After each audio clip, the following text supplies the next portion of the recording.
অন্য সবকিছু নিয়ে আলোচনা আছে, অনেক অপ্রয়োজনীয় বিষয় নিয়ে অনেক ঘন্টার পর ঘন্টা আলোচনা হয়, অনেক এয়ার টাইম চলে যায়, অনেক মিডিয়াতে অনেক বেশি ফোকাস পায়, কিন্তু আপনারা দেখবেন খুব দুর্ভাগ্যজনকভাবে কর্মসংস্থান হচ্ছে সেই ইস্যু যেটা নিয়ে কেউ কথা বলতে রাজি না, হ্যাঁ, বা কারো কথা বলার কোনো আগ্রহ নাই, যেন বেকারদের এই যে একটা কোটি কোটি বেকারের দেশ, যেন এটা কোনো প্রবলেমই না। আমি একটু জাস্ট কয়েকদিন আগে একটা খবর দেখলাম, ভারতের একটা খবর, সেটা দিয়ে একটু শুরু করি। যে এটা হচ্ছে খুব সম্ভবত উত্তরপ্রদেশে একটা সরকারি অফিসের পিয়নের চাকরির জন্য একটা জব ভ্যাকেন্সি হয়েছিল। তো সেই ভ্যাকেন্সির পরে সেখানে দরখাস্ত পড়েছে 93,000। মানে একজন সরকারি অফিসের একটা পিয়নের চাকরির জন্য দরখাস্ত পড়েছে 93,000।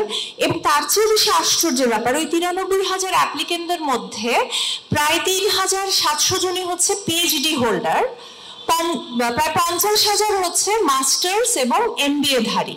মানে জিনিসটা এত ট্র্যাজিক একটা ঘটনা। একজন পিয়নের চাকরিকে আমি ছোট করে দেখছি না, কিন্তু খুব মানে ডাইনামিক্সটা যদি আমরা চিন্তা করি যে 93,000 পিএইচডি হোল্ডার একটা সরকারি অফিসের খুবই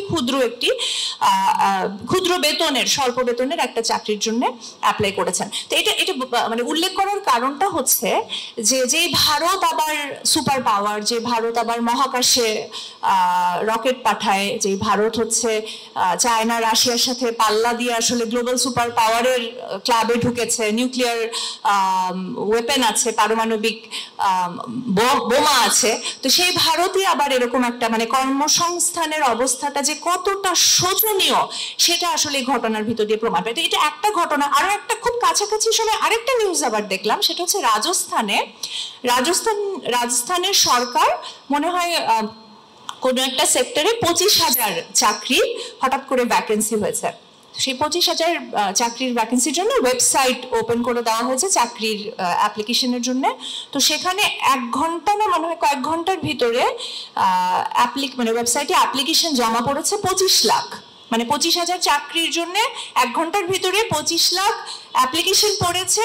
এবং ইন্টারেস্টিংলি ওই 1 ঘন্টার মধ্যে ওয়েবসাইট ডাউন হয়ে গেছে, কারণ 25 লাখের পরে আবার এত হাজার হাজার চাকরির অ্যাপ্লিকেশন আসছিল যে ওই ওয়েবসাইটটাই আসলে আর সাস্টেইন করতে পারে নাই।